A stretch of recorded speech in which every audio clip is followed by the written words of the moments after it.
Well, good morning, good people. Mark Holmes here, and as always, I want to say thank you all for watching, commenting, subscribing, and being part of the Joe Boo Sports Report.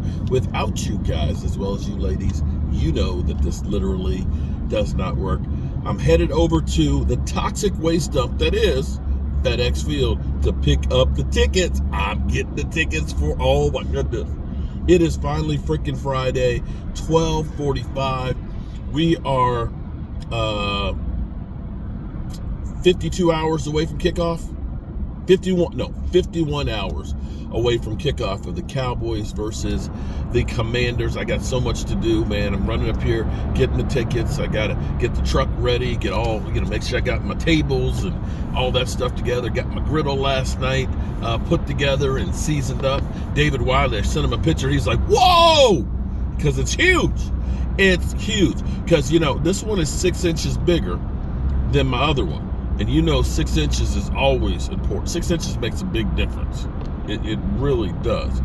So we're getting ready. We're going to get these game tickets and everything, and we're going to be having a good time. Here's where it's, oh my goodness.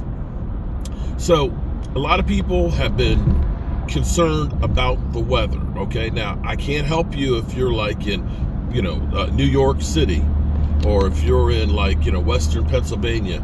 But what it looks like, here's what it looks like. Right now, they've gone through and they've done shot the water and salt brine on the roads just in case. But it looks like if you are in the Virginia, Maryland suburbs and all that stuff, okay, the DMV area, unless you go out to western Loudoun County, okay, which is way out, and go out there further, Strasburg, you might have a problem. It's going to start out with rain-snow mix in the Washington DMV area. Rain-snow mix tomorrow morning. In which case, I'm going to be smoking meats in the rain, cold rain. Be that as may, I'll do whatever it takes for my people. And I may go ahead and set up a live stream camera out there just so we can just stream the meat's cooking so you can watch. Yeah, that's not a bad idea. We'll live stream the meats being cooked. But be that as it may, I'm sorry, I digress. All right, so it's going to rain and sleet in the morning, but by midday it's going to be too warm and it's going to be nothing but rain. We're supposed to get like an inch of rain. That's a lot of rain. And it's going to be chilly. Like today, right now, it's only 39 degrees today. It's cold today. Originally, when I looked at the long-range forecasts, they were talking about rain-snow mix and all that stuff and all that, right? And like 40 degrees, 44 degrees and everything. No, it's looking like it's going to be sunny and 48 degrees. They've actually increased the temperature by 1 degree. So it's going to be wet Saturday. It's going to be cold. Hopefully people that are coming, because I know like Pamela is coming from, a little bit north and things like that, you don't get much snow over there. But in the DMV area will be good. And I'm headed over to get these tickets now. I've got a question in my mind. Ryan Clark kind of let us know what we all know, which is basically the Dallas Cowboys are the moneymaker, and that they use the Cowboys to get more publicity for their shows. That without the Dallas Cowboys, the shows would be unwatchable. I think they're kind of unwatchable even when I'm talking about the Cowboys. But here's the thing for me. Everybody is out there and they think it's a joke when you say Dak Prescott should be in the MVP conversation. That everybody says that Lamar Jackson, he's got it locked up. Okay, I get this. Lamar Jackson has got under 20 TD passes, about 3,600 yards passing, 821 yards rushing the football. And you could say that without Lamar Jackson, that maybe they're not winning like they are. And I don't want to hear this saying that Lamar Jackson has been a past MVP. That's got nothing to do with this year. And I don't want to hear anything about, it's because he's successful in the postseason, because he's not. All I'm saying is this. If Dak Prescott is basically in the top 5, I think, of every quarterback category, including most touchdown passes, he has more touchdown passes than anybody else right now. I think his completion percentage might be second. His success rate is right up there. His QBR, his rating are like second. And so the only thing he's not in the top 5 is interceptions. Then how come he's still not in the conversation? The Cowboys could end up being a 12-win team for the 3rd year in a row. Because here's the question.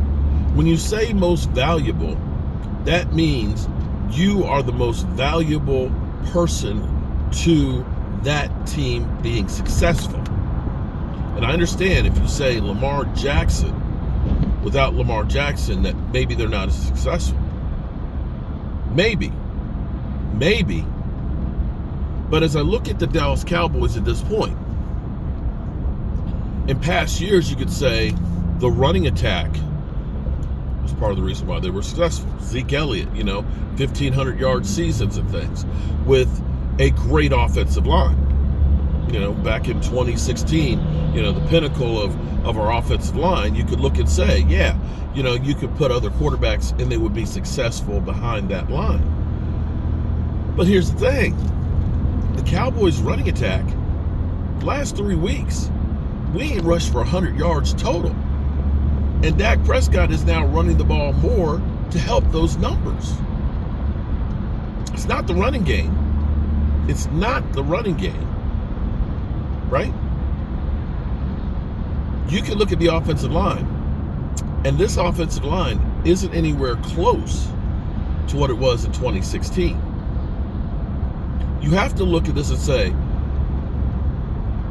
would the Cowboys still be 11-5 if Cooper Rush was playing at quarterback right now? I say no. But here's the thing that really kind of kills me here, because, right now, Matthew Stafford is the hottie. Oh, Matthew Stafford, he's been playing great, right? But then you bring up and say, well, the Dallas Cowboys, they blew out the Rams, right? Which is true. Head-to-head. Matthew Stafford, Dak Prescott. Boom. Cowboys blow them out. But you get from them, but that was a long time ago. It's a different Ram team now.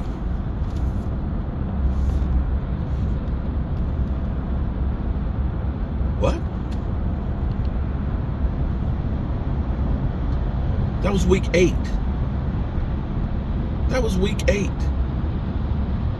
So let me be clear here. If the blowout win week 8 against the Rams means nothing, then does the week 3 loss to the Cardinals also mean nothing? Because you can definitely look. And also the week 5 loss to San Francisco. Because you can look at both of those games, both of them, and you can see the Cowboys changed everything on offense after the San Francisco game. We started using more pre-snap motion. You started seeing CeeDee Lamb catching more than 54 yards per game. Him becoming a weapon, setting an NFL record of 150-yard plus games 3 games in a row. So you can clearly see a demarcation point. I think Dak had the majority of his interceptions before week 6, the bye week. I think he had 4 of them right then. 3 of them, were 3 of them against him? No, against the Cardinals. 3 against the Cardinals. So you can see, without a doubt, there was the Cowboys before the bye week versus the Cowboys team after the bye week. So we can't count beating the Rams because that was a long time ago for the Rams. But we kept getting beat over the head until the Eagles lost to the Cardinals about losing to them. And mind you, Zach Martin, Biotish, and Tyron Smith were all out. And that was the first game that Diggs was gone and the first game back for Tyler Smith. So let me go through this again and ask the question, why isn't it Dak Prescott is not in the running for league MVP?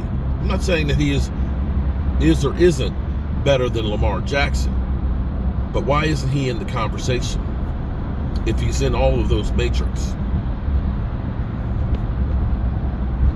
When you say Dak Prescott MVP, I mean, I'm sitting there looking at that dead to rights, should have been sacked in the end zone. He makes a play for a 92-yard touchdown pass. I look at him, one of the lowest interception rates in football. And mind you now, it's kind of funny, I bet you don't even know who is leading the NFL interceptions this year. Bet you don't even know. You know why? Because they don't talk about it anymore. Dak Prescott was up there. Oh my God. It's the worst thing ever. Ever. Now, what's an interception? What's an interception? Oh, those don't matter.